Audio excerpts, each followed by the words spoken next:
So this is kind of the last video in terms of the styles of music of the 1970s. So prog rock.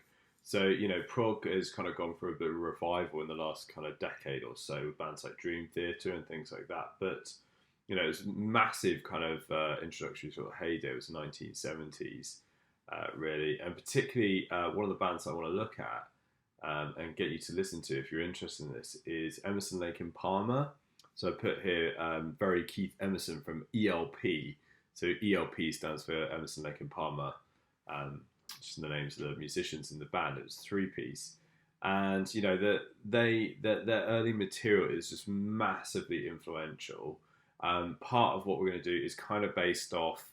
It's very different, but based off the concept behind a piece called Tarkus by ELP, and I'd suggest you definitely go and check out Tarkus. There's been loads and loads of covers of it by like modern prog kind of bands and artists and stuff like that.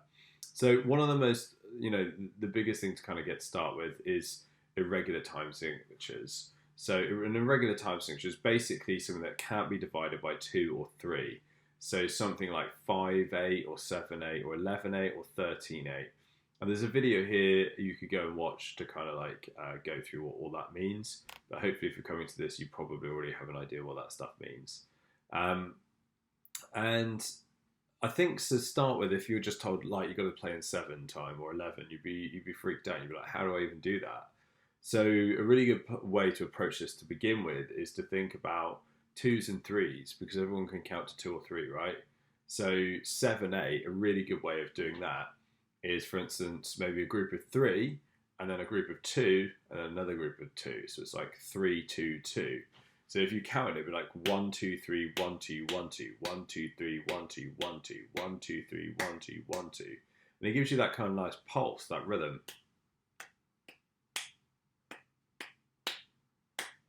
And if you think about the more complicated ones like 11, well, that could be like 3, 3, 3 and 2, or 13, 3, 3, 3, 2, 2 equals 13. 1, 2, 3, 1, 2, 3, 1, 2, 3, 1, 2, 1, 2, da da da da da da da da da da da. Yeah, so when you start thinking about that, 1, it makes it more approachable. 2, when you write stuff, if you think like that, it's going to make it groove. I think sometimes people try and write stuff in 13 or like a 7/8 and stuff, and then they write a typical riff, and then they're trying to make it add up to 7, and they just chuck an extra beat in or something, or cut one out, which can sound good. Like 7/8, one of my favourite feels for 7/8 is it's like 4/4, but you've cut the 4th beat short. So it's like 1, 2, 3, 4, 1, 2, 3, 4, 1, because 7/8 is just like an 8th note short of being 4/4. So it's like we're just cutting off the last 8th, kind of half of the last beat, sorry. 1, 2, 3, 4, 1, 1 and 2 and 3, 1 and 2 and 3 and 4, 1 and 2 and 3 and 4, 1 and 2 and 3 and 4, 1. So we're just cutting off the and off the 4. So that's a really good way in, basically. So there's some examples you can look at on the website. So prog rock is just massive as a genre. There's so much we could look at. So I wanted to just nail down like one technique. You can go and research so many more techniques and sort of writing approaches. Is, for instance, to come up with a chord structure such as a sus4, which I've got here, a sus4 basically. So a sus4 on a C would be C, F, and G as a chord. And then basically you can move that around. So you can move it around randomly, just see what you come up with. Or I know something that ELP have used in the past is take a chord structure such as sus4 and move it around a natural minor scale. So like we might take this chord structure and move it like to D and then to E flat, and then we can go to like G and A flat and B flat and stuff like that, but with this chord structure, which is quite easy to do on a guitar, but more difficult on a keyboard. What I suggest is that if you're interested in this, go and watch this video right here. It's absolutely fantastic, and it's basically Jordan Rudess, the keyboard player from Dream Theater, and a few other kind of bands as well, kind of talking through how he might approach like certain sounds, like how to sound like Genesis, and he demonstrates this basically, how to sound like Keith Emerson from ELP. So we might come up with a riff, and one thing we're going to use is velocity to accent that kind of rhythm. So you can see here it goes like red, green, green, red, green, red, green. and the red notes are accented and the green ones aren't. So it's like 1, 2, 3, 1, 2, 1, 2, 1, 2, 3, 1, 2, 1, 2. Yeah, so this is in 7 time, this thing here. So yeah, and I've actually put Tarkus down here so you can go and listen to it if you want. Basically, it's fantastic, and this is a cover of it, but it's a fantastic cover. So we're going to try and write something that kind of does this, right? So if we go over to Logic, for a start, we need to grab our time signature and change our time signature. So I'm going to grab this already kind of. Let's just ignore that for a second, right? So I'm going to grab my timeline and I'm going to bring it back to the beginning. I'm going to choose, like, let's choose 7, 8 for now. But if you wanted to choose something that's not in this list, you can custom down here. And then you can then kind of tell it what the first kind of the number of beats is. So if I wanted 11, then I could do 11 and then I could do 8. And then what I could also do is put the grouping in. So if I want to do like 3, 3, 3 and 2, I could do like 3, comma 3, comma 3, comma 2, and then Logic would kind of know that you're aiming to group this as like 3, 3, 3, 2. So like 1, 2, 3, 1, 2, 3, 1, 2, 3, 1, 2, 1, 2, 3, 1, 2, 3, 1, 2, 1, 2, as a kind of groove. But let's keep it simple. Let's go with 7, 8 because it's quite a common one. And we're going to do like 3 and 2 and 2, so we could put it in. So let's did it add? Yeah, I think it adds. So we can count it up. So like 1, 2, 3, 4, 5, 6, 7 takes us to the next bar. So let's just create a drummer track. But what I found with drummer tracks is they're not great in odd time signatures. So I'm just going to do it as 2 bars and we'll have a listen. Sometimes it just feels like it's doing 4, 4 and then just skipping a beat. Yeah, so it's not very good, I don't think, really. But it could give us a start. So what is a cool little trick is that once you've got a drummer thing, let's copy it out to or just move it to another software instrument track, and it converts it to MIDI, and I'm just going to move it back. So we've got this kind of 1, 2, so I've got 1, 2, 3 is accented, but actually, I want it to accent there. Right, and so we want to accent 1, 2, 3, 1, 2, 1. One accent here, and I want that snare to be strong, so I'm just going to copy that over. So as you can see, these notes are different colours, and what this is the velocity here, and velocity is basically how hard you're hitting it.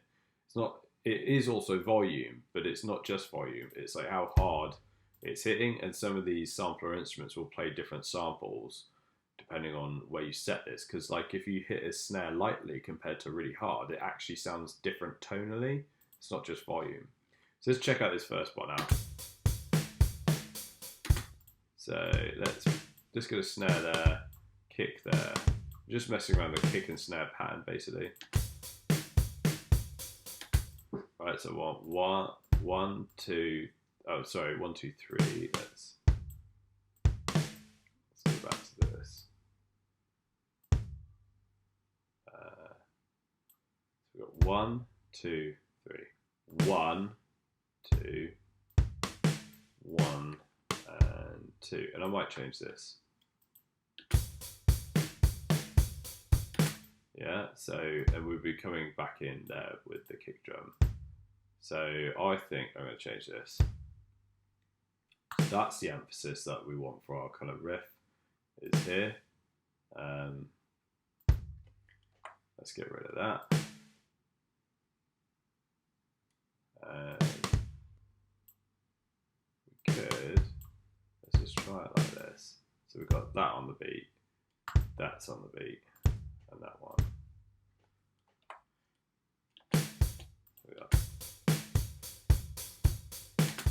Right, so if I just repeat that, right, we're now in 7, and if we want to count it, we can count these 1, 2, 3, 4, 5, 6, 7, and then we'll start the bar again. And I'm just trying to emphasize with the kick and the snare where our accents want to be in terms of like that 3, 2, 2 thing. So 1, 2, 3, 1, 2, 1, 2.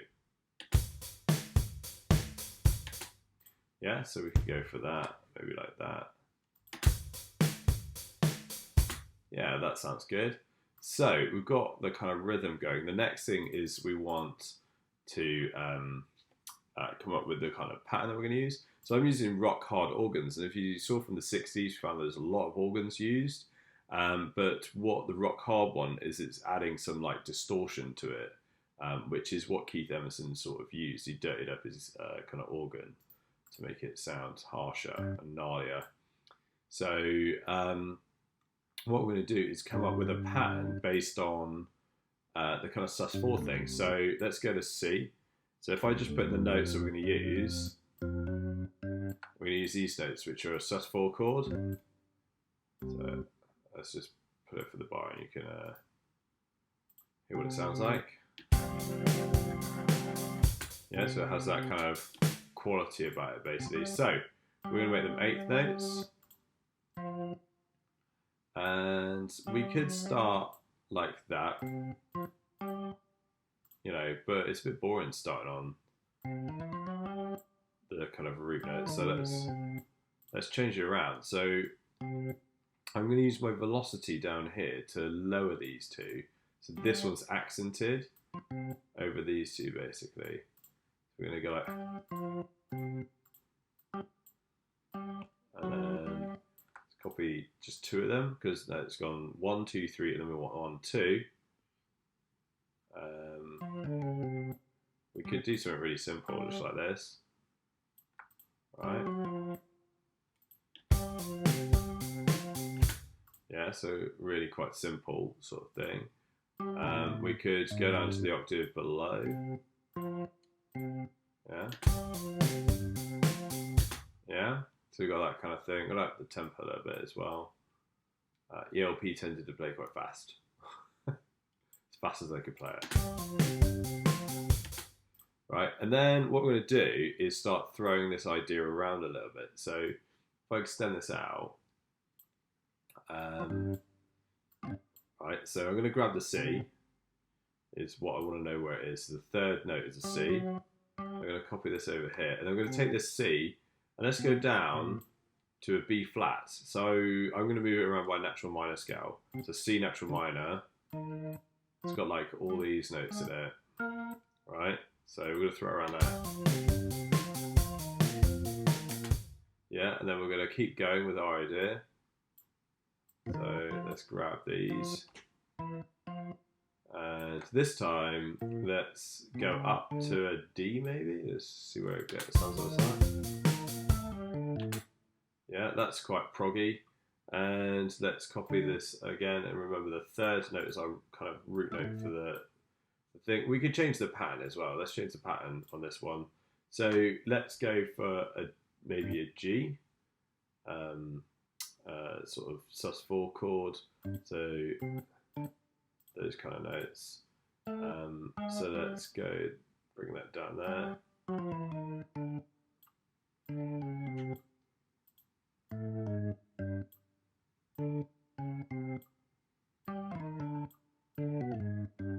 Right, so ending on a sort of G. And we need to kind of extend this. Not a huge fan of those kind of things. Let's do that and have a crash maybe. So let's just drag that out and loop it. We'll just, you know, you'd spend a lot more time on this. Yeah, so the problem with looping it like that is we're going to get the symbol every time, which is a bit annoying. So what I could do is just copy this to here, and then this time there's maybe an open hi-hat, and then see what that sounds like looped. It's getting a bit monotonous.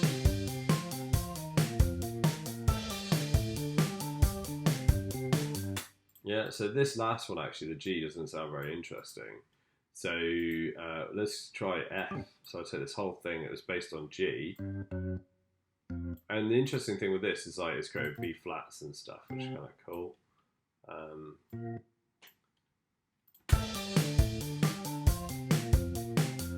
Yeah, it's a little more interesting, right? So, you know, the bass part, you might write something that kind of follows this a little bit. So you get a lot of playing in unison um, with kind of prog and stuff like that. I picked the prog rock bass sound, but you could try other ones. This isn't necessarily a prog rock bass sound. It's just quite sort of dirty. You know, it's got a bit of grit about it. So I could bring it all down by an octave. So let's do that. So if you select all the notes, which I just did with like Command A, once I've selected one of them, I can right click and go to transpose by -12 semitones. So I can down an octave really quickly. Yeah, so we've got that kind of thing going on. And then basically what I'm going to do, I'm going to copy this, and I've got like a, so Keith Emerson played like rock organs, and he also played what's called a Moog synth. So he kind of played really early synthesizers. So if you look in the list, it's got like 70s analog lead, but some of these analog sounds were also kind of modeled around the Moog sort of synth sound. You could go and kind of research that. What I'm going to try and do this is use the same notes, but kind of come up with a different pattern that maybe goes in a contrary motion. So as this goes down and up, I'm going to try and go the other way. So I might start the same note. I remember this one was a C sus4. So if we go up to these sort of notes, right? So let's go all the way up and back down. Right. So it's kind of doing contrary motion. So if I look at them together now, we should see like you see one goes up and one goes down. So we get kind of, let's turn it, it's quite loud, so let's turn it down. Right, so yeah, and it's kind of sounding like an octave above it as well. So we could follow it with that one and then do sort of a similar thing in bar 3. So in bar 3 we went to a D one, so let's start on a D, and that'll be that. That'll be that. And let's go back into it exactly the same. And what we might do is like bring this in over here, copy these over here.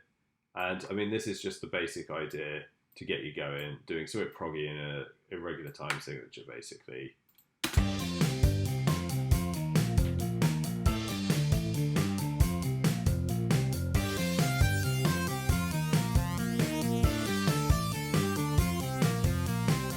Yeah, so it kind of has that kind of prog thing. I think what we need to do, though, is the velocities aren't coming out very strongly.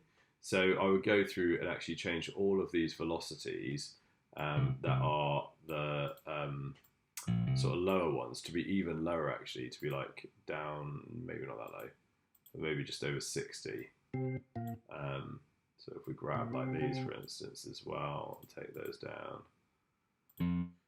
that one down, and we'll just see if this makes much of a difference, because it's not grooving very well at the minute. We can make it groove better. Do you hear it? It's a little bit better actually already. Let's grab these and like knock them right up. And we'll just do this first bar, see if we can get it grooving really well. Alright, here we go. You hear it's kind of pushing, you know. Yeah, so the velocities make a massive difference, so make sure you start using those. So this is just a start, and this is just like an idea that's quite ELP. They just basically take like a chord structure, yeah, so like I showed earlier, like a C, if I just push it up so we can see it out of the way. So just like a sort of C sus4 maybe, like a sus4 sound. And then basically each chord, I was just chucking it around, natural minor scale. So we could even go up to like that one, and just, you know, see what sort of sounds cool basically. But you'll notice it kind of gives you some really interesting sounds when you do that. So, you know, and you can take it much further. It's supposed to be progressive. It's supposed to develop a lot. So you develop the ideas as you go. But this will give you an initial start.